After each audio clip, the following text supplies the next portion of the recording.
This is Harry Man back, Francesco from Rome, Italy, and you're listening to the Spiral Out podcast with your host, Chris West.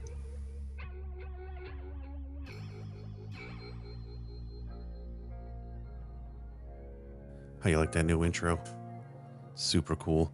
Thanks, Harry Manback, Francesco, for recording that for me as a favor.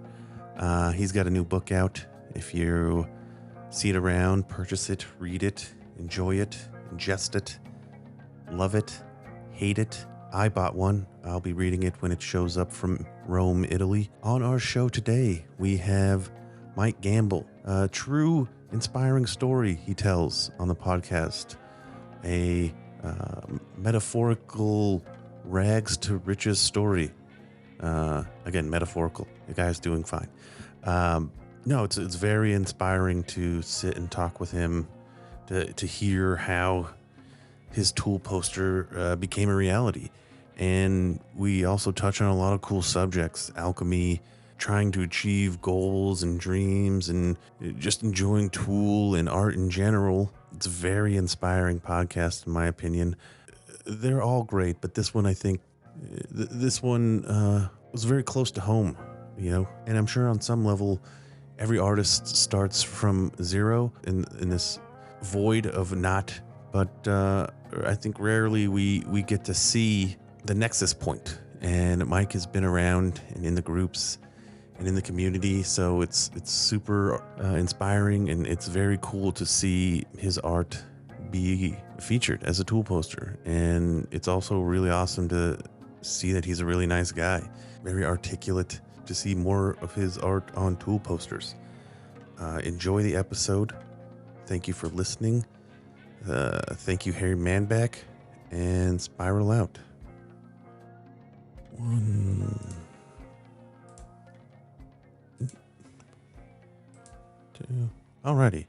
Hello, everyone, and welcome to Spiral Out Podcast. I'm your host, Chris West. On today's show, we have Mike Gamble, right? Gamble? Yep. Pretty straightforward name. You recently got one of your pieces of art made into a tool poster in the first one of the tour in Loveland, Colorado, right? A lot to talk about there. There's a whole, I'm sure there's a whole story behind that, but not only just the poster, but you were kind of in the tool groups before that, right? And a fan for a long time. But I guess let's just start with that initial. I'm sure Adam reached out to you at some point. Yeah, so there was another one of the tool artists from Ironic is actually the Philly show from this was like 2019 tour, I believe. It was Carly. She did the Carly Schmidt. She did the it was like a figure holding like the DNA strand, and it was just through Reddit. I saw her piece, messaged her on Instagram, was like, "Hey man, this is like incredible art. You're really talented." She's like, "Hey, I'm doing the poster show for Philly. Don't tell anybody." I was like, "Hell yeah!" So that kind of gave me the idea of like, well, hell, like I do art. Hell yeah! Why not kind of shoot my shot? And it was like pre-COVID, so it was just like a nice thing to do. So I do printmaking as my day job. Obviously, COVID happened, so I'm stuck at home, and this was like this nice little thing to basically keep myself busy. So I just started doing different designs. And the first one I did, I had messaged it to Adam, just tagged him on Instagram. And then he, just messaged me and said, "Hey, you want to do this for a poster?" Obviously, yes. Yeah, right. And then, of course, COVID happened. So it just became this like kind of lull waiting game. So it was like November 2019, I thought I was in. And then 2020, then the next tour finally happened, and he was like, "Hey, I'm really sorry. We had a backlog, obviously, because the tour got canceled." He's like, "But I'll keep you in mind." So I kept holding my breath, and then finally it just finally panned out. You had to wait like 4 years. Yeah, I did. What? Yes, I did. That's freaking wild. About it here and there, but I just kept tagging my brains out and throwing it out there, Because I remember about a year ago, I think I saw the Portal one. Portal.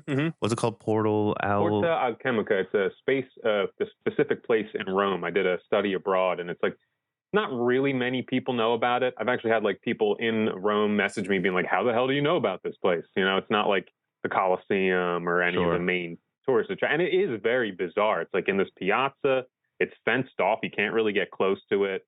You wouldn't really think anything about it, but when I was there, I tried to look up all kinds of goofy, real specific places, and that was like this cool little niche spot. It's got like goofy stories behind it. You know, there's all kinds of folklore people believe, and that was like an illustration of one of these stories, basically. So I definitely want to get into that a little later. So I'm still trying to wrap my head around 40 years. I know. Because it took a long time. Because from what I understand, or my experience with talking to artists, they're usually just like, yeah, he hit me up, and a few months later it was on a poster, yada yada yada. But again, I think it just adds to your unique experience with within the poster, I guess, echelon in general. Like, because you're an obvious fan, like, and I'm not saying most the poster artists aren't fans, but there's a large chunk of them that are Adam's friends from school, they're fine artists from around the world. And again, not that you're not any one of these, Hey, no, but but you definitely, well, you definitely had a goal in mind, like you. And I'm not saying this agenda was bad. You had an agenda. You're like, I want to make a Tool poster. And and you did, and I think I think maybe because you wanted it, the universe put you through it. Basically, I was like that initial. It was like too easy. The first one I did, and honestly, it's funny. Like I look back on them, and I kind of want to redo these first three because they were pencil drawings. It was like more simplistic. I'm a printmaker normally. I went to college for that. That's what I got my degree in, and I would do these reduction prints, and they're like very labor intensive. You know, anything about printmaking, they're just like very complicated stamps essentially. Yeah, I saw some on your Instagram, like the big wooden dial thing that you're turning. Yep. Crank it through the press, and then to get color, you put it through the press once, carve the block a little bit more, put the paper back down. It's called registration in the exact same spot. Put it through the press again. You just keep repeating that process for every color, and it's very labor intensive, but it doesn't get the quality and the detail that I kind of like strive for. So this was like my, kind of diving back into the more, I guess it's still fine art, but the pencil drawing and painting and whatnot. So that first one I did, I shot him an email, a DM, and immediately he just responded back. I believe he just wrote, poster art ? And I was like, oh yeah, sure. And he asked for my phone number. Gave him my phone number, but then it was just radio silence. And I guess he was getting the rumblings of COVID and potentially canceling the tour. And then the tour got canceled. So then it was just nothing. Sure. And then, a year, whatever it took before they rescheduled the tour, I messaged him again. Then that's when he sent me a message that said like, hey man, I'm really sorry. And it was like, it's a DM, so it's beyond nice of them to take the time even to just because I'm sure he's getting a gazillion DMs. Right, exactly. And I keep that in mind the whole time. I'm like, I guarantee I'm one of hundreds of people messaging this poor guy in his DMs. Oh, if not thousands. Right, for sure. At least when it comes to social media DMs. I got a text message from him one time, and I texted him back like an actual phone. I don't know how he got I know how he got my phone number, but I didn't give it to him. Right. And we like text back and forth for like about 5 minutes. And then he was like, I'll get back to you. And that was like 4 months ago. Right. 5 months ago. Maybe even longer. God, it's probably been like 8 months. So that's pretty much how it went for me. It's just like, kind of just keeps rolling. And you kind of snuck in there early too. Yeah. I think that's probably like, obviously as 4 years goes on, you start to doubt and you start to wonder what the hell happened, what's going on. I think it's just, shit happens. The guy has kids, he's running a band, he's running, so stuff falls through the cracks. But hey, I'm beyond appreciative that he, hooked me up for this one. You see, what was her name in Philly again? She's from. She did the Philly poster. She did the Philly poster. I want to say she's from like Kentucky or. Because I know the poster you're talking about. It's like the hot chick holding the thing. It's one of my favorites. I was like beyond fucking, stoked when she said, "Oh, I'm doing the Philly poster." I was like, I'm going to be selfish. Hell She yeah. had some great remarks too. Yeah, no, she's good. She's a really talented artist. So she tells you, and then you're like, I'm going Yeah, for right. it. It just spurred me the idea. I was like, you know what? Why not shoot my shot and take it? So you do Go for it. So, all right, from that moment where she tells you and you decide I'm going to do a tool poster, how long before you created the portal? That one was a couple down the line. So I did that one. The original, it was for Numa. It was like the song that really kind of like was impactful for me when Fear Not Sure. Feeling came out. So that was the first one I did. And I still in contemplate. I think I want to do a painted version of it just to make it a little bit more fleshed out. But the portal really wasn't. That was one of the last ones I did. So then I did Descending. I did Invincible was the first oil painting. So that was like my jump. I hadn't done oil painting since college, and I have a decent idea of how to do it, but it was still daunting. So did the Invincible one, and then maybe was the portal. So this was like years later. I finally did this portal. Okay, And okay. when I had posted that one, he reached out and he says, "Hey, do you sell these?" I'm like, yeah, yeah, I do." So I ended up actually sending that one to him. Like That one's in the the actual original, yeah. painting. All hmm right, you don't have to answer this, but what do you charge a guy like Adam Jones for something like that? I definitely hooked him up. I typically like my own stuff. I would charge $5,000 for it. It takes me. I don't really know what the hell I'm doing when it comes to painting. So it's called wet on wet.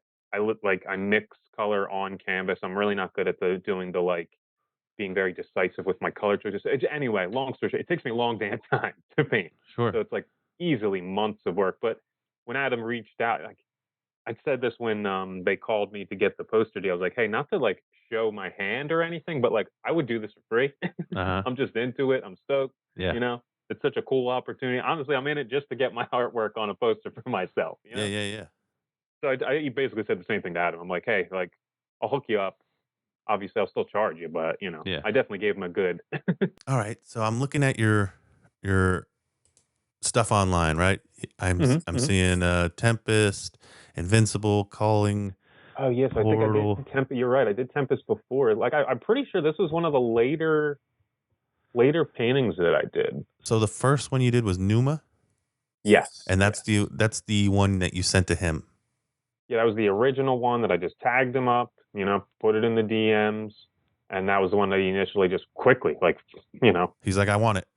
yeah, he was like, "Hey, you want to do this for a poster?" And I was like, "Hell yeah!" And I think this was me like sussing out things over the internet. I'm pretty sure that was supposed to be for a King Crimson tool tour, and that's when King Crimson, I forget his name, the bassist, had posted right when COVID happened and said, "Unfortunately, we were in the midst of planning this and it fell through." So that was like an extra, shot to the gut where are I you a was King like, "Oh Crimson my fan? god!" Oh hell yeah! I've Nice. seen them. They're one of the most like right neck and neck with the Tool in terms of their quality of shows. They put on a hell of a show. Nice. I've never seen them. I've never Oh, they're really. good. I think they were a little past my time. I mean, maybe not. They just kind of scanned over me, I guess. Yeah. No, they're like a prog rock. Yeah. They have their moment. Like initially when I was in college, I got into their like 70s psychedelic kind of vibe. It's like I guess you could say it's similar to like a Pink Floydy kind of style. They're very good It's a little heavier though, instrumentals right? and yeah, oh Yeah. definitely. And then they got Adrian Belew, and then that became a like heavy prog. And over time, like originally, I didn't really get into that era, but now I just kind of listen to all of it. Sure. And I don't know if they tour anymore, but their last couple tours, man, were what's his name? Robert Fripp is quite the musician. Fair enough. Back to the. I'm very curious about this whole, 4 years. And we'll eventually move on. But Hey, so no. it's just so interesting that, you had this goal. You, again, I don't know if you already answered this, but how fast between deciding the poster and creating Numa, how long did that take? So the first one, because the tour is ongoing, Yeah. Carly had her thing. It was the Philly show. It was probably the show was around November-ish because that's like, so it was like a month. I like cranked that one out, and Sure. I don't even think I was done the drawing it. I scanned it and I like fudged the colors or like the contrast in Photoshop just to get it out there. Yeah. And it worked. He reached out, so it did work. But And that's not even the one that, now right. is. So, which leads me to my next question. Are we going to see that one later? Maybe. Hey, I hope so. I hope so. You're not going to confirm nor deny that you may or may not have more Tool posters coming out? You never know. I will spill the full. I have no idea. No, Fair enough. Not even being coy. I got no clue. I hope so. Right? Me too. So it would be incredible. So, all right. So you get this tease, right? And where does the Tool groups come in? So do you join those, or were you already a part of those? So I think it was around the time with getting, because I just wanted to get normally like I'm not like an avid collector, but I do. I mean, as you can see in my background, I collect all the posters of the shows I attend purely as like a printmaker. I just like love to have it in my archive. I try to hang up as many as I can, and I'm running out of room. But I feel you. I usually like to get the one. So I joined, all the Facebook groups. There's the one Tool Loot now. There's different poster groups, and even just like the fan groups I had been, since college, since I was a kid. I really was crazy into Tool in high school, 13. Yeah, me too. When How old I are first you? discovered him. 34. Okay, yeah, we're the same age. Right on. Right on. So that was I think it was like Lateralis coming out was my first, introduction to Tool. Then obviously like the lag between Lateralis and 10,000 Days, and then the second lag, other bands come in and out, and not that I ever like lost interest, but it was when Fear Inoculum came back out, it was like this kind of reinvigorating of my fandom, 100%. I have a similar story. I think I got into him around 2000, 2001. So it's like right after Lateralis, or a little bit after. And then again, you just, especially as a young child, you just expect like, oh, they're probably going to come out with another album here any minute. Exactly. And then it's like, oh shit, I'm like in middle school now. I'm a sophomore in high school, and I'm still listening to these same songs. And all of a sudden, I'm a senior. I'm like, wait a second here. Yeah, right. I remember listening to, like, I live in Vegas. I grew up in LA, but I live in Vegas, and I think it's 2005, late 2005, and the radio station here was like, we're gonna premiere this new Tool song at like 8 a.m. Yeah, right. And I was in class. I had headphones on. I had to like find like a old, what was it called? Like cassette iPod or a cassette player. This is like 2005. Like trying to find something that I can listen to the radio on. Oh, right. And it was the Pot. They played the Pot. And, okay. Luckily, I like recorded it on I wish I still had that tape, but I recorded it, and I don't even think they played the whole song. And I just listened to it like a bunch throughout the day. And like you said, it reinvigorated, right? That in 2005. And I became like not crazy obsessed, but just definitely really into it. And then 13 years. Yeah, right. Of like, how about it? And then, like I said, Fear Inoculum comes out, and you're like, all right, I'm into this. And then, I don't know, just everything exploded with them, which merch, the songs, if stuff came out on Spotify, and it was just like, all right, there's this whole new community I've been waiting literally my whole life for. Right. And it's funny, like when I would reach out to him, especially I think that again, this is me just kind of inferring into this, but I think it was like right when Fear Inoculum came out and I reached out to him. I'm sure this was like the wave beginning of people reaching out. And it was just funny that the dude is like extremely humble, and he would thank me. He'd be like, oh, thanks so much for sharing the music. Yeah. Sure, bud. Right? Hell yeah. Not anymore. Yeah, right. How about it? Now, again, in that, what has it been? 4 years since that came out? 4 years. I'm sure their stress, money, everything has just exploded. Absolutely. Since then. I mean, they have a whole empire now. that just I know. I was just didn't watching. exist. Right. I think it was on Reddit or somebody posted the outside of one of their venues, and it's like 11 semi trucks for the screens. Yep. It is an empire. I can't even imagine the crew they gotta, keep with them for the whole tour. It's unbelievable. So, back to the art. I'm trying to figure out how to say this. All right, let's take Alex Kuno. This guy, Hmm. right? Yeah, I love his work. His Right. stuff's good. The first poster, like Adam reaches out to him and is like, "Hey, do you want to do something for us?" And he creates the art without being a Tool fan, right? Hmm. Really, um, creates the art for Tool, and then Right. like the next four that just came out is just kind of his own art that Adam kind of picked. Right. You're the first person that I've seen that created the art for Tool before Tool asked them. Right. Right. Um, and I guess my question is like, all right, let's say for the Numa one, do you listen to Hmm. the lyrics and then create Yeah. the art, So or that's exactly like ironically, the one that he ended up choosing is for Chocolate Chip Trip. And I had to kind of take some liberties, obviously, because it's an instrumental. And I remember there was like, I think it was the Revolver article, and I could even be misremembering it, but I remember there was somebody interviewing Danny, and he had said something to the effect of like the way he sets his drums up and like the, methodology. It's all, he's into, Aleister yeah. Crowley and magic and all that. So it Sure. was like, he was, I can't remember the direct quote, but it had something about him like, it's almost like a seance or something in his mind when he's playing his drums. So I kind of pulled that Mhm. to Like a spell. give exactly, and that was what I was trying to think to myself, like what's some cool alchemy things, and that was the place that I had visited in Rome, so that was like the connection for that. But back to like the Numa, that the way I usually make my artwork is like I'll see something throughout the day. It's a slow burn for me. Like I can't just like throw something out there, especially with, and it's because of the printmaking background. Like they're so labor intensive. I gotta make a block.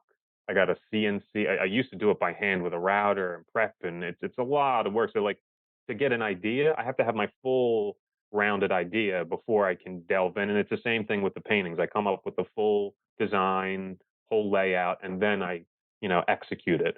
So having the lyrics was like it was like a great blessing in disguise. Again, COVID happens. I got nothing to do, so this was like a great jumping board for a ton of content to be able to be made. So I listened to the lyrics. I then look up different, Greek mythology, other just like things that are relative or kind of inspire it. And then it's just kind of a jumping back and forth. I'll like, if that kind of clues me into a visual, I'll latch onto that, research that a little bit more, latch onto that, and then slowly flesh out the idea. So yeah, every piece, I'll take the lyrics, do a little bit of my own secondary research for things that I feel relate to how I interpret the song, and then slowly make it. But at the end of the day, it's got to look cool, Oh, for sure, 100%. whatever gives me a visual that I'm like, ooh, All I right. could play with that. So let's kind of delve into the the portal Hmm. that you said that one's chocolate chip trip, right? Yes, that was the initial inspiration for that All right, record. so that one's unique in itself, Hmm. right? Because there's Hmm. no lyrics. Right. So you don't have to do this, but I would appreciate it if you would explain to me, like how, because I'm looking at it right now, how that Hmm. specifically relates to that song for you. So that again, because without the lyrics, I had to kind of take some liberties. Sure. So my interpretation was this song is like I said, it was like a whatever you want to call it, like a seance or these instrumentals are the process of that alchemical transmutation kind of thing. So that Yeah. was the initial. How can I? How the hell can I make a song or a painting inspired by a song that doesn't have any lyrical content? Sure. So that was the jumping point. Spurred me with this idea of this place where I'm in. Like I took tons of pictures. So again, it was like really good for me to be able to kind of make my layout. And the story that I chose for that specific piece is this. I forget who. It's like it's a pretty old book. It's definitely like a couple hundred years old. And the allegory of the story that this guy told is that a alchemist was seen going into this piazza. They didn't see the actual thing happen, but they saw a large blast of light, and then when he ran to this portion of the piazza, the only thing that was left was a little pile of gold. So I thought, for me, it was like a Oh, I cool see, I see, I see. play that obviously, like a lot of the lyrics on, was it The Grudge, is about alchemical transmutation, trying to Sure. make gold out of base elements, out of lead.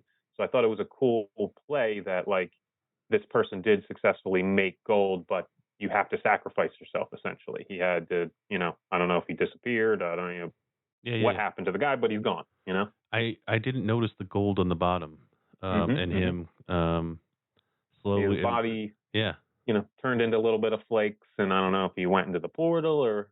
Or if the It changes things, right? For me, at least, Mhm. because How about it? what I originally thought was that this being just kind of looked like that.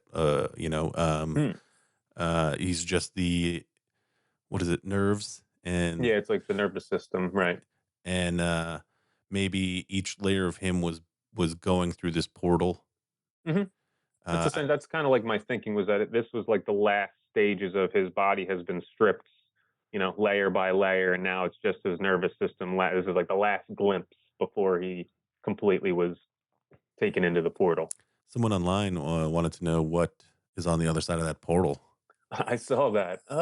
Like I said, I think like my initial kind of thought process was what it's like afterlife, where he essentially Okay. you have to sacrifice your life or sacrifice yourself. The fact that you can't, like, I guess the whole point of alchemy is like this desire for precious material, desire to take something that's you know worthless, quote unquote. You take lead and then you can turn it into this Sure. precious material.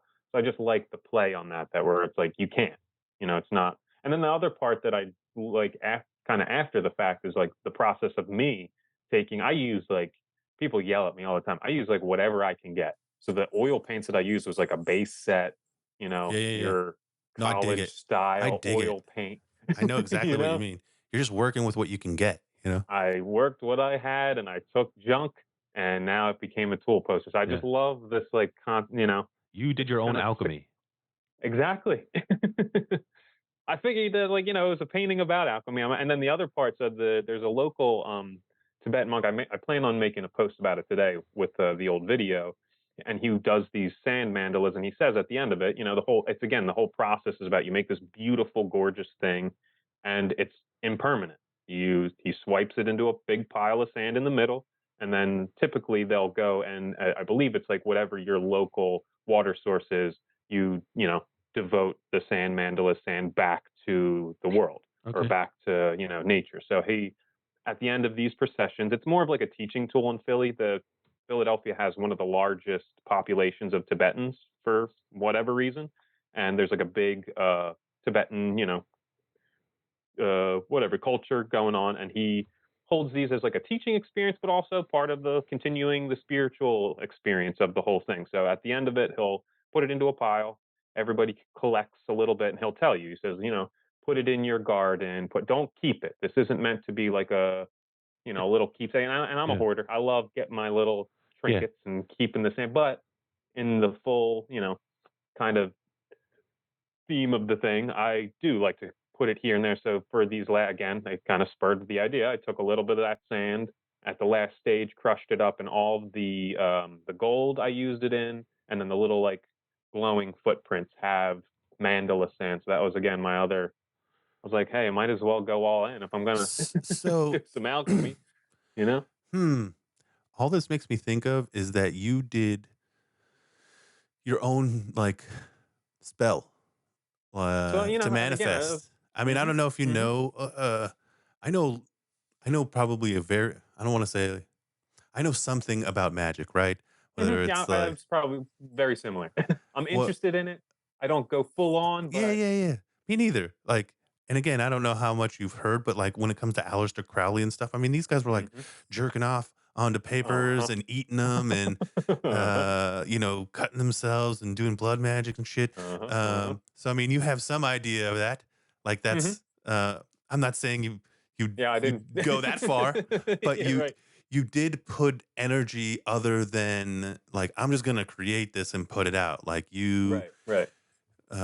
you at least had some awareness of what you were drawing that involved alchemy, right?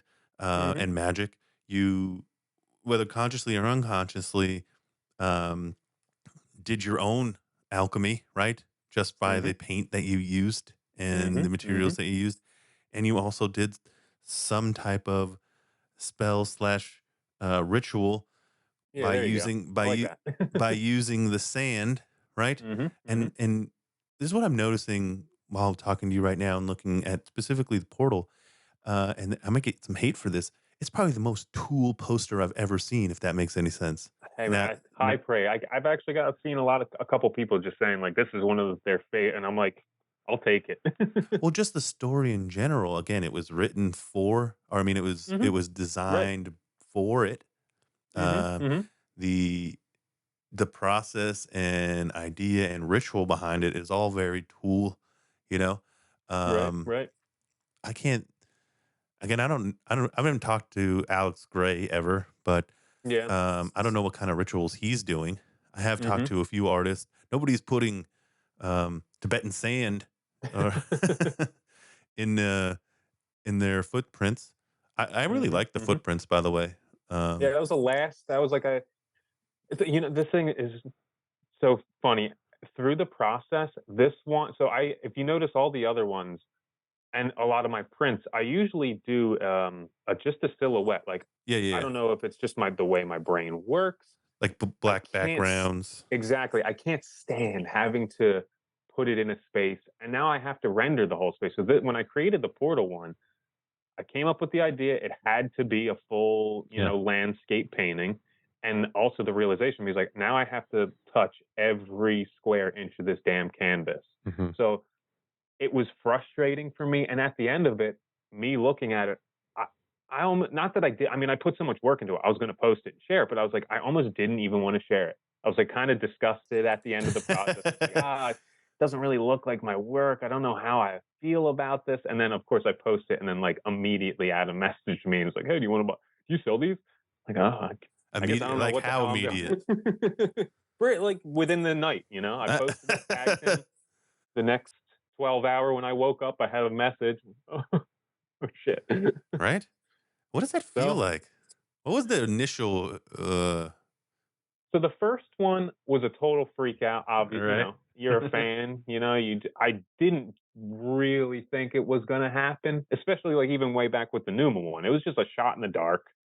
And at the end of the day, like I really did this pure like I'm the way I always joke about it with like people talking about how do you like the biggest thing with being an artist is just production. Like you just got to keep doing it. And through my whole It's life, anything, right? all I want to do is just keep making. So like I can't help it. No, I, I'm gonna make it regardless of what the hell's going on in the world. No, I got to keep making. and sometimes it's painful, Oh, for sure. Yeah. Oh, there's some lulls where tedious.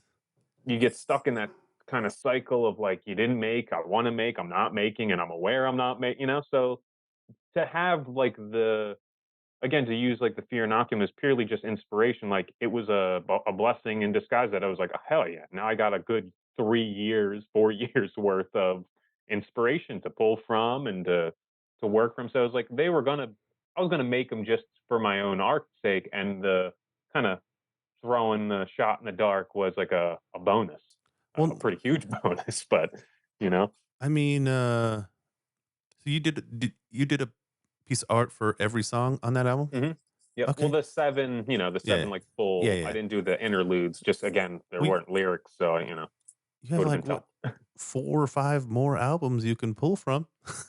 People keep saying they want me to do some like ladder out, and hey, I'm I need some more stuff. I just I was working on. I'm trying to do the same style thing for the Queens of the Stone Age most recent album. I just did a piece that is currently drying, and I got to lacquer it and finish that one and do the same. I'm just going to tag and throw it out there. The That guy, was my that was one of my questions I have written down is like yeah, right on. if you were going to or if you have or are going to do any other bands. Yeah, I mean, that's the goal. This is a huge first step, and it a lot gives you that little extra to be like, hey, here's a poster I did for Tool. I'd love to do, love to do some work for you guys. I'm just going to do the same thing. I'm just going to kind of throw. I've talked to a lot of different artists and there's a couple other tool artists where I just, this same thing, just shot them DMs and just said like, hey man, I see you do work for all kinds of people. What the how? Yeah. How the hell? And it's always the same thing as the Gotta exact. talk to management. Well, no, you just shoot it. You just throw it out. There's a lot of people, surprisingly enough, through DMs. You just got to find either management, like you said, you got to find the like secondary guys Instagram account. It's harder, obviously, going to like the official band page. It's sure. Like, I feel like it's very unlikely, but if you know enough, you can find one of the other band members, whatever. And I've had a little bit of success with that. For like the Queens of the Stone Age, the drummer, one of the guitarists have seen the stuff I'm posting, so it's still trickling through, Yeah. Maybe you need to do a little bit more ritual. I am actually doing that for this one as well. Hey, it worked the first time. So. Yeah. No, I'm running out of that sand, man. It's got to be. Well, you got to get more sand. You got to get something else. I do. Maybe I'm trying to think. Maybe you could take one of your tool posters and use burn it and use the ash. There you go. That's I wouldn't want to sacrifice to do it. Well, yeah, right. I think that's kind of how that works, right? Magic in general. I mean, that is the theme of the whole piece in general. So, it's super wild. It's very interesting as well. Just again, meeting you and not only that, I relate. Right. I don't do art specifically yet. I recently purchased a screen printing table. Right. Oh, right on. I'm going to teach myself. I can't draw. I can't paint, but I feel like I do make short films. I have done photography. Okay. So I feel like there's a way that I can make specific art. Yeah. Well, I mean, right on. I don't want to say it out loud because I don't want to jinx it. Understandable. But I feel like there's a specific way I can take photography and Photoshop and whatnot, and absolutely, and create something that is able to be screen printed and or whatever. But I've not attempted any physical art before, other than video and photography. Right. But I'm super interested in screen printing. I think it seems super fun, just to like put your hands in it and then like like. No, I definitely like the thing I always say to people, and I've had a couple people kind of say the same thing where it's like I do love, especially hearing that idea of like somebody would seeing something there's another couple artists where they're saying, how did you, exactly the same conversation we're having, how the hell did you do this? And I told them the exact same thing. I'm like, dude, just produce. And again, worst case scenario, you didn't get it in, but you made art. So you're already on the positive side. You're putting stuff out there, especially if you want to be an artist, you want to create. The bare minimum you got to do is produce. You just got to keep putting it out there. And my other goal for like just the way that I work for myself, I don't necessarily really know what I'm doing here and there, but nobody does. Nobody does. Nobody does at all. The whole thing that I always try to stick with is know your strengths. Like you said, you're a photographer. I feel like you're already at a good place. You know what your strengths are, and work within those and I feel like you're hitting the nail on the head already. Like if you have some good photographs, you have some good ideas, throwing them in Photoshop. Silkscreen's a good starting point. Yeah. There's a lot of play. That's the one beauty of printmaking. We always talk about like it's the printmaking accidents, man. Stuff will happen in the you're gonna want to put your head through a wall to begin, just to warn you. But the positive side of that is it's a constant learning curve. And also your mistakes will be light bulbs all the time. And that's with anything. Shit. It's very process oriented, but the process leads to positives for sure. And again, I'm listening to you say that, and I'm not a newbie when it comes to that idea, right? So I make short films. I have for 10 years. I've been doing podcasting and it's the same thought process. It's just A, you just got to get started.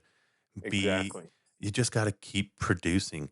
Even with this podcast, like, I don't know if you know any history behind this at all, but I mean, when I think it was in January 2022, I started, right? Yeah, I kind of remember seeing it first spring up. And same thing, super inspired by what was going on. I mean, I went around pretty much the world with it. I'm sure I can say this now. People haven't really said this out loud, but I ended up in Tool's studio at one point. Oh, get the hell out. Standing next, having shots with Danny Carey.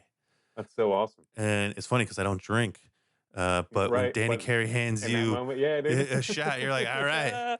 I don't have like an issue with alcohol. I just don't like. It's I kind of we're very similar. I have an allergy. Okay, so I have a physiological issue as well that it does not agree with my stomach. Exactly. I don't drink, but if Danny Carey offered me a shot, you're gonna take the shot. You're gonna take that. And at one point you're like, how the fuck did I get here? That has been my past week. Yeah. And they know I exist, right? Like I said, I've gotten text messages from Adam Jones. Awesome. Talked to Danny Carey. They're not that keen on doing stuff like this, but right. But they know it exists. They understand. They've been cool in person the times that I've seen them. What else can you ask for, right? Exactly, and that's kind of been my feeling throughout just the fact that the initial one. So like even when I sent it, he reached out, he wanted to do the poster, and then the tour fell through. Obviously, that's heartbreaking. Obviously, I'm like, fuck, like this is such a huge dream, and now this is, and then of course I'm, so, but then at the end of the day, like as time went on, I realized like, dude, you shared your artwork with the person that inspired you to do it in the first place. They saw it, they dig it, it was like that should be enough, and it was, took 4 years, right? And now this happened, so this was like obviously quite an awesome experience. But like I did have to realize like the magic of the stupid phone and Instagram, right? I'm some random dude in Philadelphia who did a drawing and sent it to same thing. Some random guy in Vegas who just decides he's going to talk about something, and then within a year, you're like, "What the fuck? I'm standing in front of Danny Carey's drum set. He's right there." There's Adam Jones's guitars and Justin's faces, and that's awesome, dude. I'm just I'll send you the pictures later. What what pictures I would like to see are those original photos you took in Rome. That's another plan. I'm actually, as soon as we're done here, I'm going to go through my old platform or my what's it called, hard drives. I got to pull that's. We're on the same page. Yeah. I have a good idea for like just showing the references I used and the inspiration for the direct. I think that would be like a cool thing to see. It definitely would be. I want to ask questions about the sacred geometry in that. How do you decide? Did you find those symbols? Do you know what those symbols mean? Can you tell me what they mean?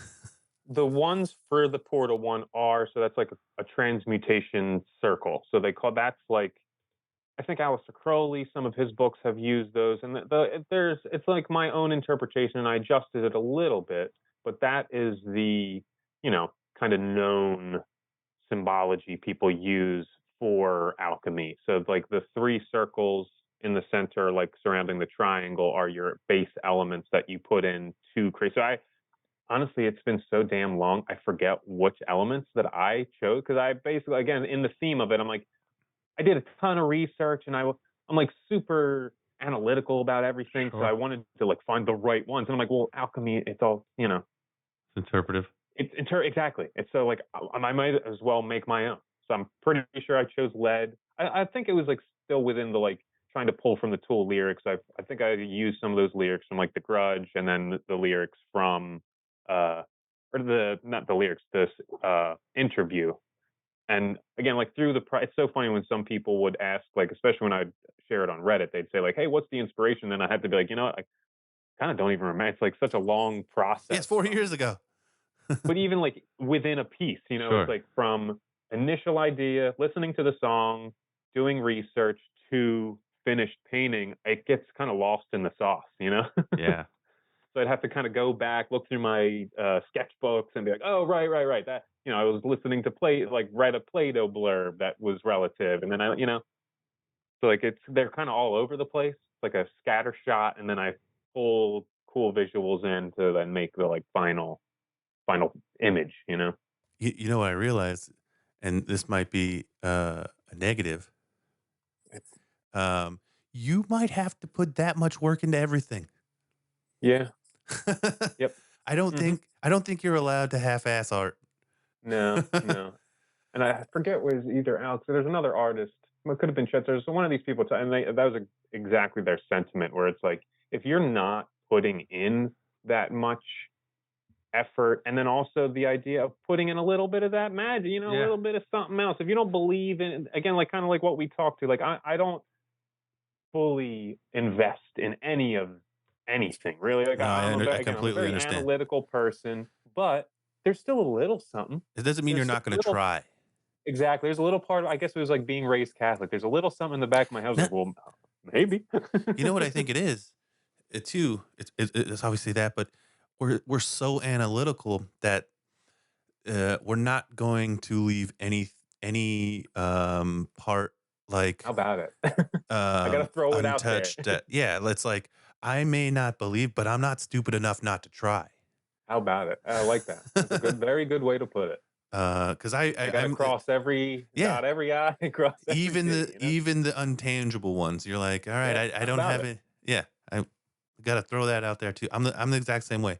I'm not again because life is so unexplainable, and again there Hmm. is logic. It's like, who am I to say whether or not it could have Hmm. been that sand you put in there How that about it? there Exactly. was some There's nothing to frequency. say that it wasn't. No, and it could be all together. But again, that's where I'm getting to with the last statement is like, because who knows what it was, you're gonna, Hmm. I mean, you might have to replicate that scenario every time Yeah. How and put about it? I that got to much. find a new little bit of Yeah. special And dust, that might be the fun of it too. It's like That's a good point. I do make kind of it, dig that. making the, like you, The ritual the part of ritual. each Yeah. piece.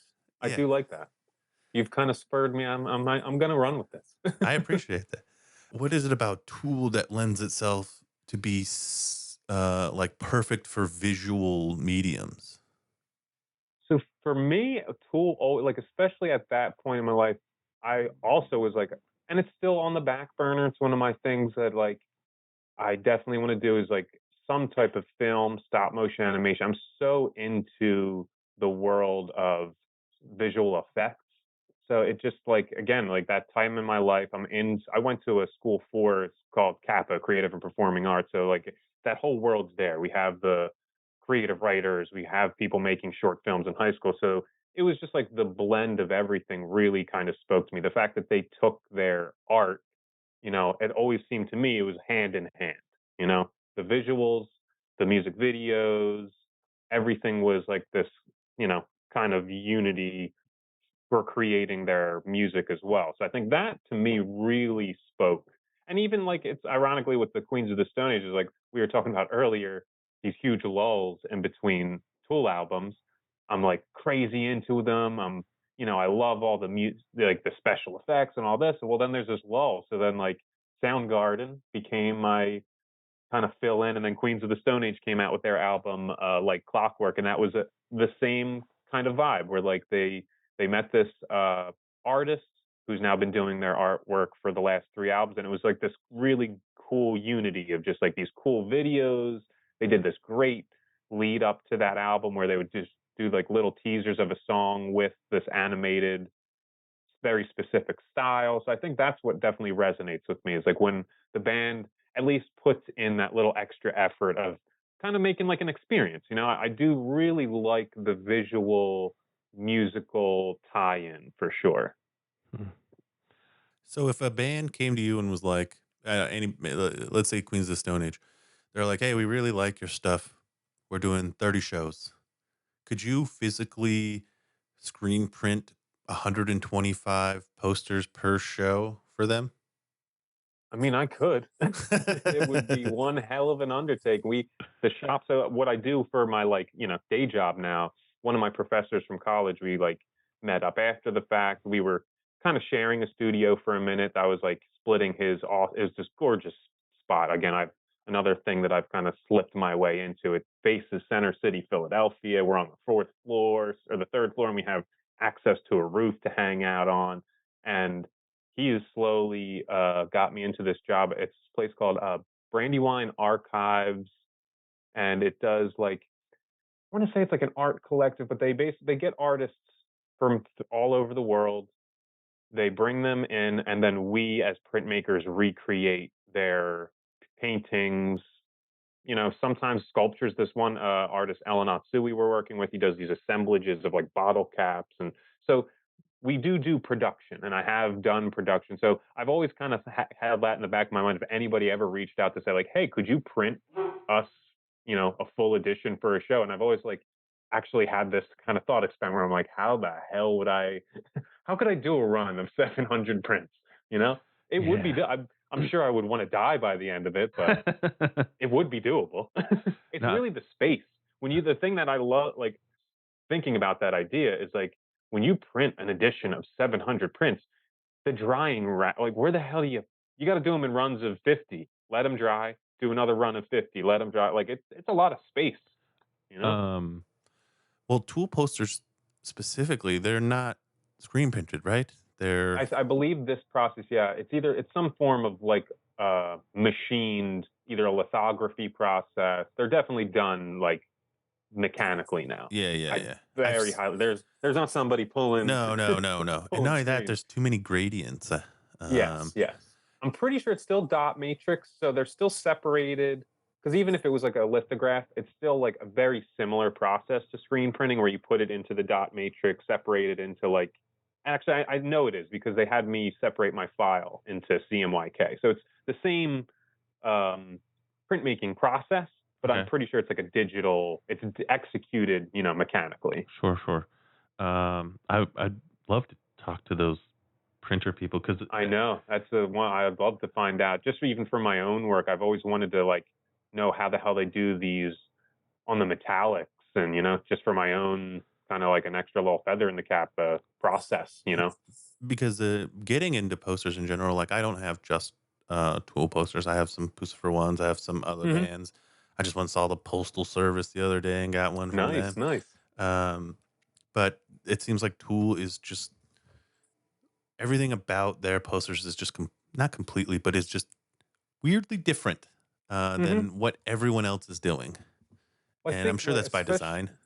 I think it's like these last couple. Like I think like that first one when they were getting their feet back into it when Fear Inoculum came out. I think it's like for me, it's that same thing that I resonated with when I was younger. That they're trying to make it's a show poster at the end of the day, but it's clearly more art based. Yes, There, yes, it's yes. like a piece, as opposed to your stereotypical venue, 3, 4 colors, simple silk screen, very graphic. They're and I obviously as an art, like I appreciate it because I love yeah, being able to have quick. It's always such a bummer when you know, I've gone to so many shows, and I'm not going to throw shade at anybody, but there's so many times where I would go to shows, and then there's like a lot of local artists where I'm like, I want it because I went to the show, but sometimes the poster, you're just like, what Yeah, does this come have on. to do with the band? What is it, Right? Oh, there's a boat. Right. There's just There like was a one boat. show I went to where it was like a giant glass of beer, and I'm like, what does this have to do with Soundgarden? you Does know? Soundgarden like beer? Ah. Um, And more time again, I'm not trying to throw shade, and everybody's got to do their job, but it is nice seeing just that little bit of effort. They find people that are within the same kind of vibe, the same vein. I appreciate that just purely as a fan. Being able to and no, I think see cool artists. it exposes people to artists and different types of art that like you said, you wouldn't really find on the Hmm. average uh, gig poster. It for sure. The full rendered images is such a cool thing to be using for sure. So this kind of leads me to what has the reception been in the last week? I gotta say, it has been over. I like so that was the other part that like just in the back of my mind, all the way back in 2019. Even just when I post on Instagram, like I was mentioning with the portal picture, you get this stupid self doubt sometimes, whatever. And there Imposter was a part syndrome. of me, exactly. There was a part of me that was like, oh, fuck. Like, I hope people, because so being in all these Facebook groups, there's a couple groups. And again, from 2019, and then just holding my breath, hoping this happens, I would see when they would post an artist, and then you see like people kind of tear it up, and I'm like, guys, Oh like yeah. the artists are in these groups, guys. What the fuck? Like, this one I feel sucks. terrible. This one's Right. terrible.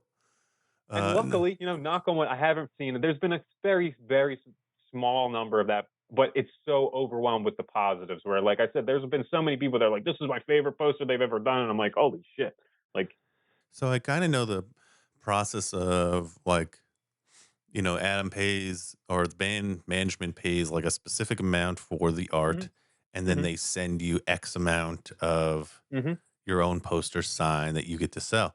Have you right. decided what you're going to do with all that? Like, are you going to do remarks? So I think I don't know if this is just their newest deal. I'm getting a very limited number. So I'm going to only be able to really it's a shame. I have like family, even, and friends. I've been like trying to reach out to some of these poster groups and be like, hey, if you know anybody that has like reasonably priced unsigned ones, I'll buy my own just because I want to be able to give them to my parents. Yeah. So I'm getting such a small number that I'm going to only be doing I want to do like the full rendered remarks to them. So I probably will post like maybe 3 that I'm going to like do like fully integrated. There's like been a couple ideas that I have been brewing since this dropped where I want to do like a full integrated addition to the painting essentially. So I got to ask, how limited? Because I know they were around like I want 50 to, before.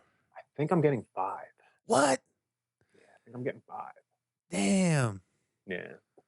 I hope that, and you don't have to answer this, but I hope they compensated you better than the other end. Yeah. No, Uh, like I said, I told him at the beginning, I was like, dude, I would do this for free. yeah, I know you Yeah. would, but, but, But yeah, no, I've heard that the other, like the original, I've heard that 50 number before, but again, like I wasn't saying no.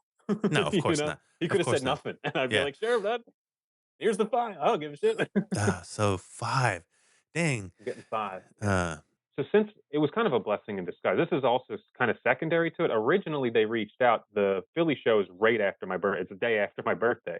So the guy's saying, "Where are you from?" I'm like, "I'm from Philly." He's like, "Oh, we got to get you the Philly show." So he told me, he said, "No guarantee. That's not my part, but I'm going to put down that we're going to try to get you the Philly show." So in my mind, I had another month.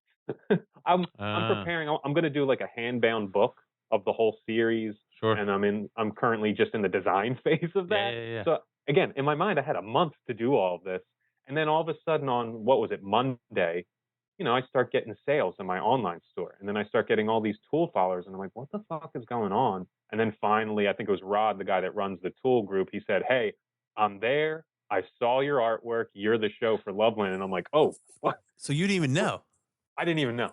And then I got all these people messaging me saying, "Hey, can you confirm?" And I'm like, "Dude, I'm not lying. I'm not being coy with you. I have no fucking idea." Right?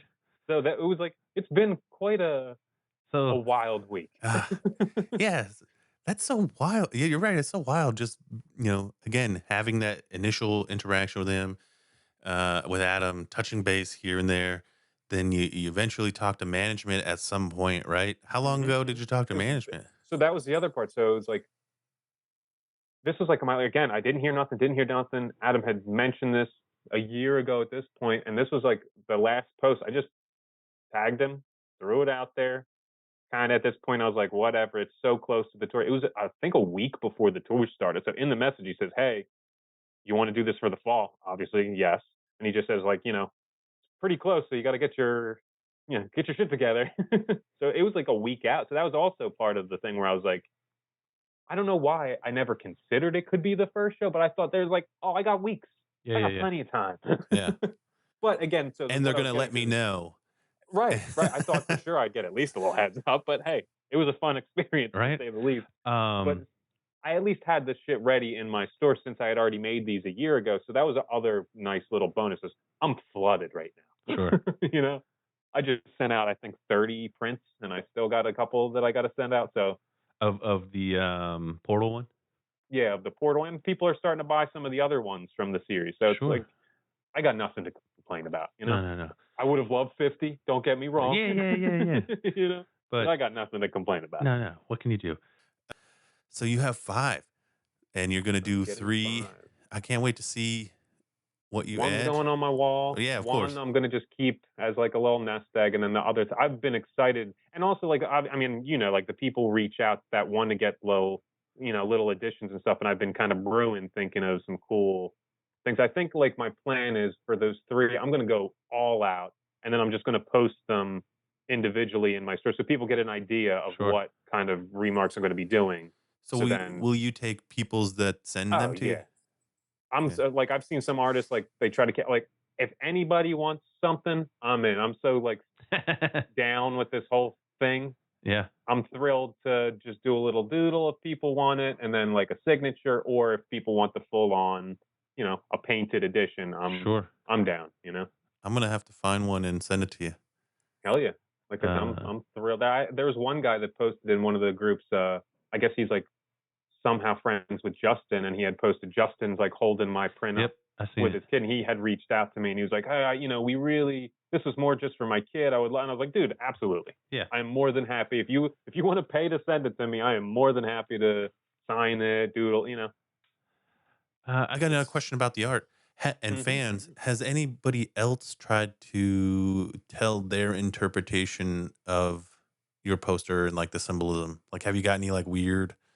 I did get one message of somebody on Instagram had said like, and this has happened a couple times where it's like kind of the Alex Gray fan base, Sure. similar. There's like crossover. So I had this one girl reach out and she said like, I was on like an ayahuasca vision and I saw a portal that was, you know, surrounded by two figures, two stone figures, and it opened up and I didn't even see, I don't even know. She said she was a Tool fan. She's like, I didn't even really have any relation to this, and this just came up on my page, and this is like such a crazy experience. I'm like, hey man, and I told her I was like, this is a real place. You want to research it? Who see if it's something that you saw? Hmm. But for the most part, it's really just been people just saying, I haven't really gotten many interpretations. That was really the only one that stuck out. That I was like, hey, that's again, it's like I'm not here to tell you that you didn't Yeah. have that Yeah. experience. So that leads me to like substances. I- we've talked about alcohol. I can't drink. Mhm. Weed makes me paranoid. I'm sure I've done a few hallucinogenics back in the day when I was younger, when my brain could take it. But there's obviously like a correlation between psychedelics and tool art. Mhm. Um, Mhm. w- was there any extracurricular activities involved with creating any of this? So I will say again, it's funny that we have seems that we have a very similar experience. When I was in high school, there was a point where I was taking so much acid and mushrooms that the tolerance wasn't working out, and I had to like my group of friends. I had to be like, guys, y'all can keep doing what you want. I got to pump the brakes. Yeah. This is there was a guy that was like a local to where our high school was in Center City, Philadelphia, and it was like a friend of a friend. He would just dose like he was like 20 years old and he was dosing 14-year-olds No. just for Oof. fun, Oof. just to watch us get all tripped out. This And seems kind when of you're sketchy. 14, you're like, yeah, well, it wasn't. It sounds No. worse for sure. He was like a friend. Yeah, yeah, There's yeah. nothing terrible going on, but it's still in hindsight. Yeah, you shouldn't be dosing 14-year-olds. So I have dabbled quite a bit. I want to say I've done my lifetime's worth Sure. in my teenage years. So to say that for sure, I'm sure influenced, But kind you of the weren't like styles taking and mushrooms themes. and coming up with No, ideas and it definitely makes you have like a different train of thought for sure. You know what it is with weed, and I think this is why I get paranoid. It makes me incredibly vulnerable. Yeah, no, I can relate to that. So, For and me, it's again, like the way my brain, again, very analytical, it takes it to like another level. So like yeah. especially like again, like the way I think I mentioned it before, the way I normally will make art is it's just something random throughout the day. We'll go like, oh, and it'll literally give me like a visual, and on some of my Instagram posts I do it where it's like these really terrible phone scribbles, and sure. it's purely just to remind me of what that kind of visual. And it's again, it's a slow burn. It doesn't. I will like maybe a couple times a month if I'm lucky, I'll get a cool visual idea. Yeah, yeah, yeah. And I feel that definitely smoking will help that idea because it gets me thinking in bizarre ways. And then I'm like, ooh, that'll be a good idea. When you set out on this journey, Tool obviously has a very specific visual style, right? Hmm. And I'm guessing when you started doing these pieces of art, you're doing your own style, but Hmm. also leaning into this universe, right? Of Right, tool right. art. I guess where is the balance between you as an artist and also wanting to resonate with the Tool fan base and the Tool ideology and Right, right. like I guess the question is if Tool wasn't a band, what would your art look like?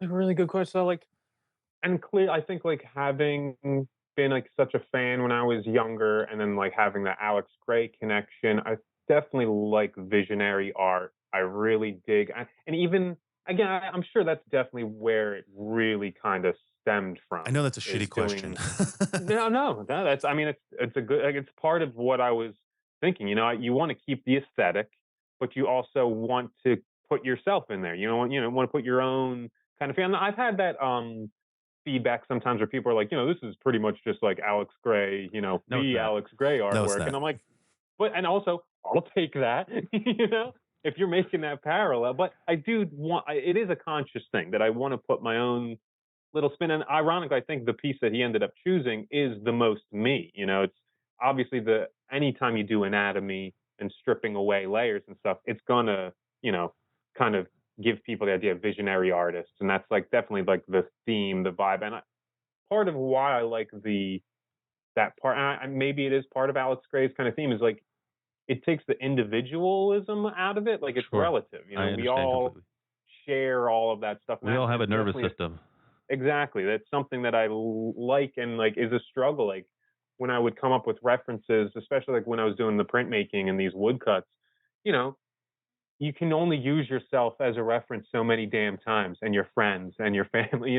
So it's like nice to be able to like, get like anatomical references, and I can when I come up with a goofy idea, I can make cool references because that's again like the way my brain, I'm not great with the fully fleshing. It's like a struggle. That's why this painting for the portal was like bashing my head into the wall because I had to make up a lot of it.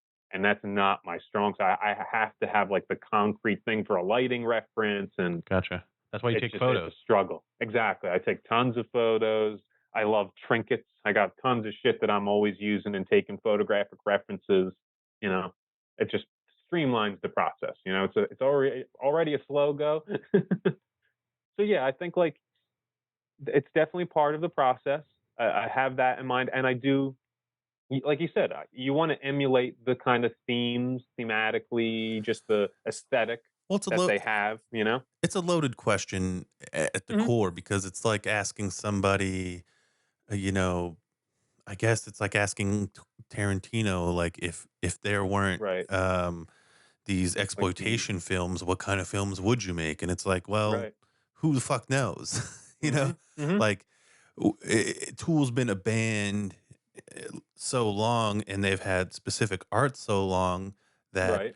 Right. It's hard to now, imagine. yeah, now of course there are guys like you where that aesthetic has inspired them to be a specific kind of artist. And Hmm. Hmm. it, again, I know it was a loaded question, but I just No, I was mean it's curious. it's definitely something I think about, and it was part of kind of the process of creating this series. Was like trying to make it my own kind of, and then obviously it's impossible not to do it, but also to like you don't want to be derivative. You do Sure. want it to be your own I kind don't. of thing.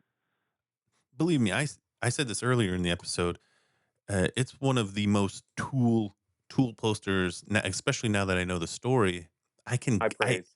I guess I can see where somebody would be like, Hmm. "Oh, that's Alex Grayish," but not Right. in my opinion, Hmm. um, because it has a nervous system, I guess.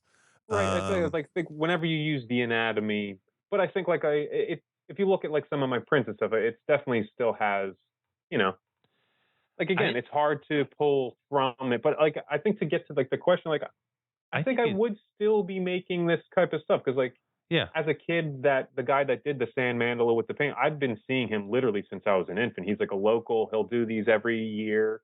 So like that type of artwork has always been an influence. So like I feel like even without like the Alex Gray thing, I feel like that aesthetic, that kind of vibe is still kind of like a true line, you know? It's something that resonated with me, and I feel like it probably would have.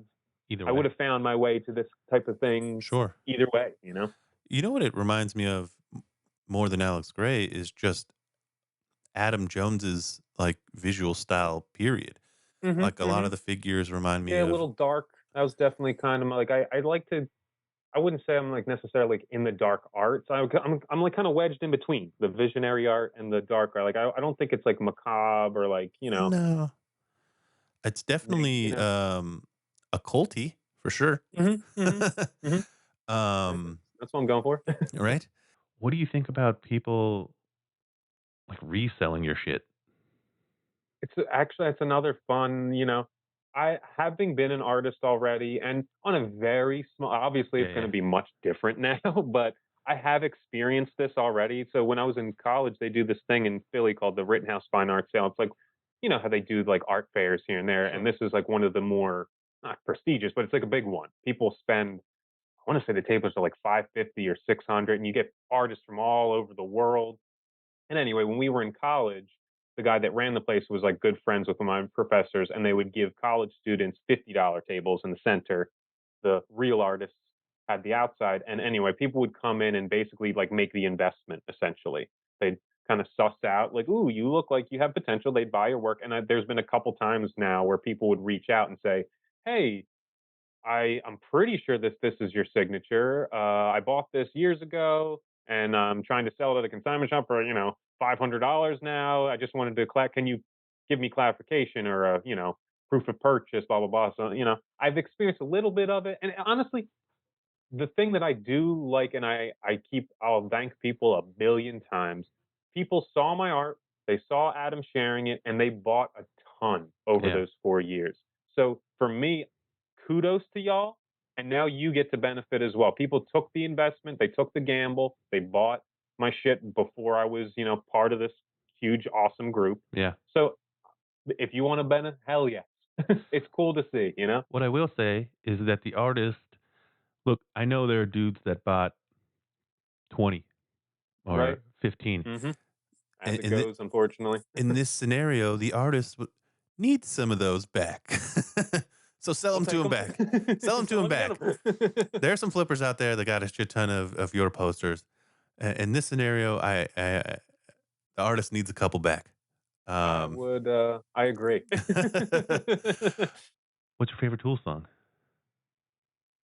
So since Fear Not, I gotta say, like I was a Lateralis, tried and true. That was like and when I was in college, they're lit. Like this is not even an exaggeration.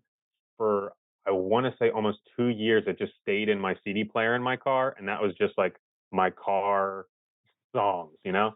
I got White So Pony in there. okay, there you go. So very, just I want to call, but I think since Fear Inoculum came out, I like only put on Fear Inoculum. It just itches some specific scratch in my brain, man. You know what I So I think it went like, is? We spent however long listening to those yeah, 4 you're albums, right. and we know them so much, and we listen to them so many times. And like you said, It's new. you had Lateralis in your car for 2 years, right? For two, you're right. I I know and that. So back to like taking acid, that was one of the only times I ever like did drugs and listened to it. So there's like specific burned into my yeah. brain that Lateralis album. So I completely resonate with that. Where it's like when I put on Tool, I tend to do Fear Inoculum now. I guess it's not that I don't listen to other stuff, and it'll come on and Mm-hmm. it's great, and I'm Mm-hmm. like, oh yeah, I love Swamp Song. Mm-hmm. Uh, but there's just something about that new one, I guess, that just Yeah, dude. I want to super say Numa. re-listenable. Like when the first listen through Numa was the song, and obviously it's got like that incredible little ending. Like it just slaps. It hits hard from the first listen. But after many listens, I think Descending, the like crescendo, is Yeah. like Like the those two. It's hard to choose. There's a part in Descending that was like the first one I attached myself to, Mm-hmm. especially it's like when Maynard comes back in because he only sings for Yes. like the Yes. first 3 minutes, and Mm-hmm. then uh, he starts talking about his wanton struggles or whatever. But Mm-hmm. that Mm-hmm. little drum part, Yep. I know exactly what part you're talking about. that I think I listened it to it does like hit. 30 times in a row when I first got it. And then I'm like, I started drifting into Invincible for a long time. Yeah, it's a solid one. You know what it reminds me of? It's like watching The Office a bunch. You can just like put it on and have it in the background and have it Then around. you, And there's so much going on, and you know it, and and it's good. right. I don't know. You'll hear a new little part. You'll hear Yeah, another little. You're like, oh shit. it's entertaining.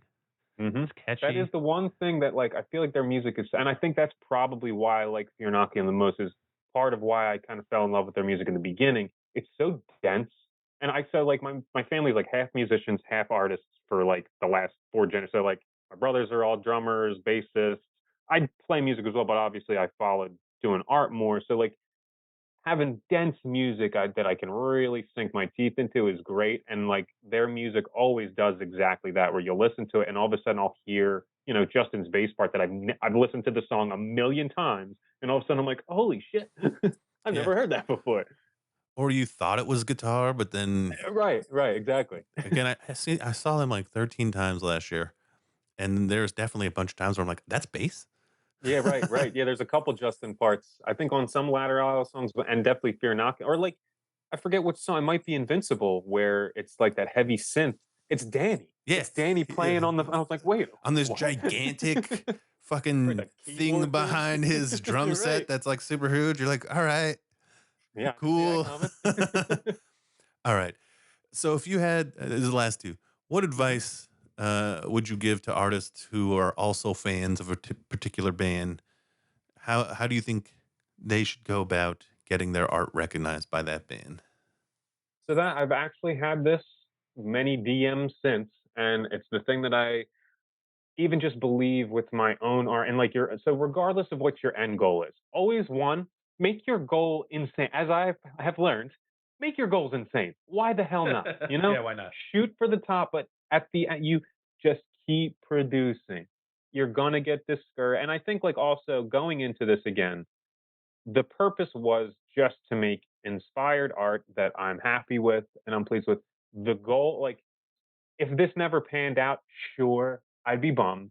But that shouldn't be your drive. Like the driving force should just be the creation.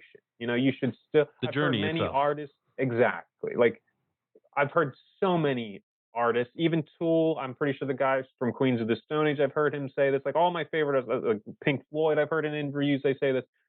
Create for you, end all be all. Whatever you're into, whatever you're inspired by, be selfish in your creation, and then shoot your shot. Then put it out there. But at the end, you should always be. I think it's kind of like back to what we were talking about with, the mysticism and doing the ritual. Like you should still do it as like a sacred kind of thing. It's Sure. we live one life, and my kind of always rolling thought in my head is like, what is my lasting thing? What am I leaving? Yeah. No, I have that in my Is it going brain to all be the time. music? Is it going to be art? Is it going to be film? But I got to leave something, Yeah. Yeah. Or at least try to leave something, if Right, anything. exactly. That is the goal. And that's like one of the other parts of this that really like, that is kind of my mission in life since as far back as I can remember. I've always wanted to be an artist. Seeing Dali and seeing these like Van Gogh in the art museum, I was like, that's me. I want to do that.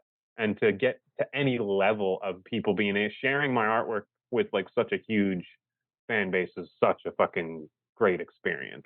That's all I want is just to share my artwork. So having this much of outpouring of support, and it's unreal. I want to share a quote that I have recorded from it's something Maynard said. Hmm. I'd be curious if you've heard this, and or I think it just relates to so much of what you're saying that Hmm. I feel like I have to show it to you. Hmm. Hmm. And let me know if you can hear this. Be happy with what your decisions are. You're on your Can own. you You hear don't that? owe anybody Hmm. anything. But if you're doing your job and you're doing it accurately enough and you're expressing from the heart, from the core, from your experiences and your intuition, other people are going to resonate with that. It's going to resonate with Hmm. them. They're going to get something out of it. Their day might go better because of what your true, honest approach to what you're doing. You're going to help other people. You're going to help yourself. You're going to help your family. But just understand at the end of the day, Nobody owes you as an artist any kind of accolade. You don't owe them anything. They don't owe you anything. You're just doing. The fucking nail on the head. I mean, 100%. I may even have heard that. I think he's one of the.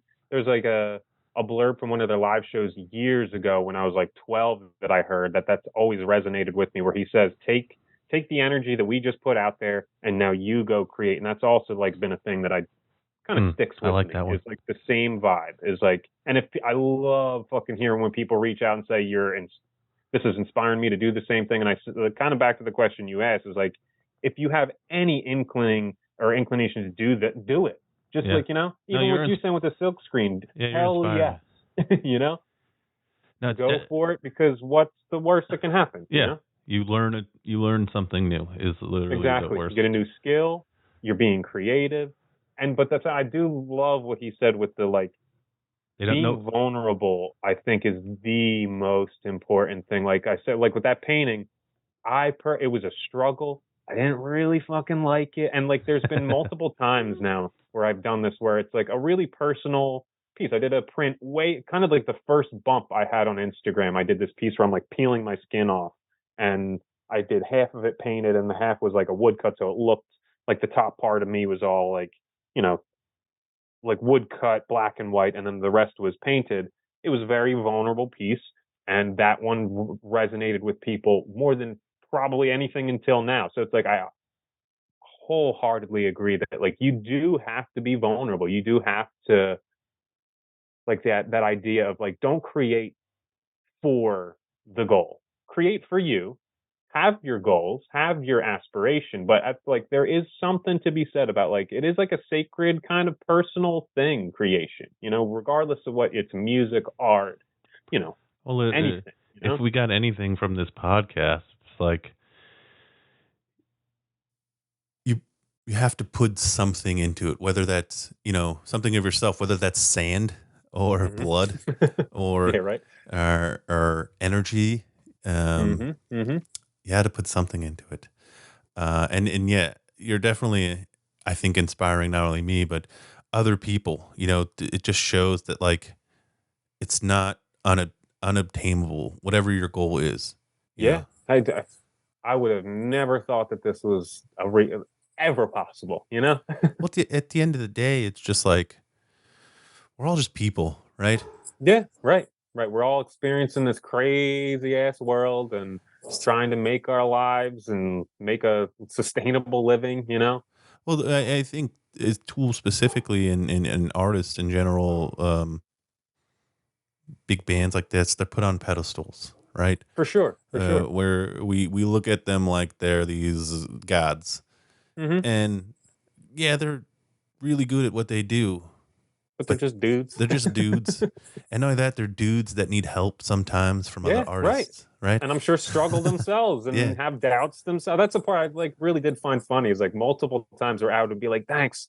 I like really appreciate you sharing. I'm like, sure, bud.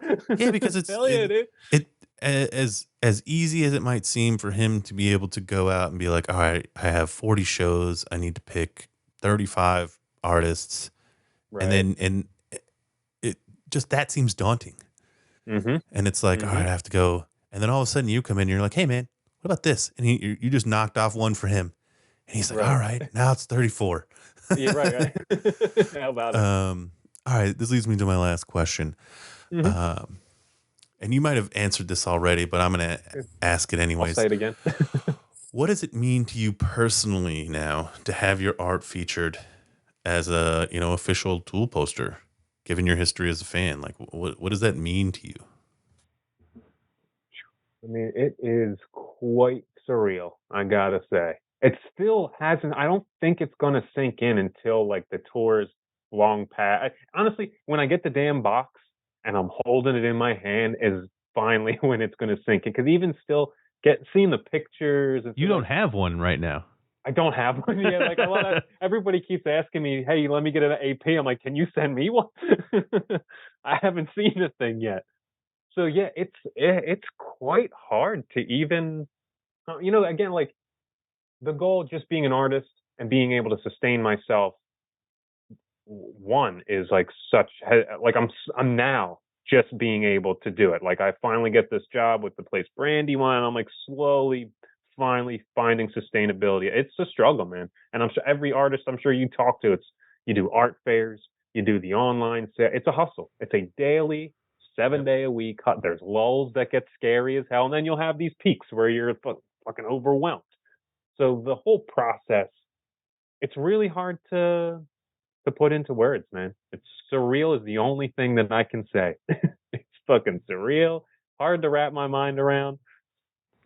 Well, Mike, congratulations and thank you. Thank you. I really appreciate you coming on the show. It's totally. I would say definitely top 3 interviews in my opinion. Right now, this was super interesting. There was so much in there. We could definitely keep going if we wanted to. Yeah, you got to shut me up. No. It's this kind of interview is why I'm doing this, right? You could see just from talking to you, I can see the heart, you know, and that's one of the things I really like about Tool is that it's authentic, right? And I feel like you did something truly authentic, whether it was conscious or unconscious, and you know, I think I'm not that good at explaining art and something whatever. I'm sure people get the gist, you know what I'm saying. What I'm trying to say is that you did something extremely genuine and it paid off, and so congratulations. Thank you. And thank you for taking the time to come and tell me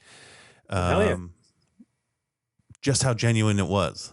Yeah, more than happy to, man. Like I said, I can geek out about art and music and for forever. Well, we'll definitely have to have you come back on. Hell yeah, dude. I'm more than happy to. Do me a favor, plug yourself. Where can people find your art? Where can people So the best buy place your stuff? Definitely like Instagram is like my probably the most constant. I do have like a TikTok, and it's MIKGM is my Instagram, and then my web store is Left Handed Press at Big Cardell. But if you just search one word, Left Handed Press, I'm like the first search that comes up. That's my web store, and that's where everything for all the Tool stuff I'll be posting will definitely be Instagram, and Left Handed Press is where everything will end up. I never heard. Did they make shirts of yours too? No, so this tour, this is the first damn tour they didn't do the shirts. I'm like, fuck, man. I wonder if they're gonna do it later. Weird. I don't know. I heard, like, I saw rumblings on Reddit where, you know, I don't know who knows the validity, but somebody was saying like halfway through the tour they're going to start doing, but I don't think so, because like with the contract when we were discussing it, they didn't mention the shirts at all, and I think that they just dropped them for whatever reason. Who knows? I don't know. Weird. Because again, like I thought I was supposed to be for Philly, so I would assume if it was like a later thing, you know. So I don't think that they're going to be doing the shirts, unfortunately. Well, hopefully they pick another piece of your art for Philly. I hope so. Well, again, Mike, thank you so much for coming on. I really appreciate it. Congratulations, and people go buy some more of his art on his pages. And if you have extra Loveland posters, send this guy some. He needs them. How about it? All right, man. I'm gonna just stop. Spiral Out Podcast is produced by me, your host, Chris West, edited by me, researched by me. Everything is pretty much just done by me. Go to our website, spiraloutpod.podbean.com. Follow us on Instagram at spiral_out_pod. Facebook, Spiral Out Podcast. And again, if you want to see some of the images associated with this episode, click the link in the show notes and it'll take you there. Again, thank you for listening. Spiral Out. Pod dismissed. Wait, that's another show.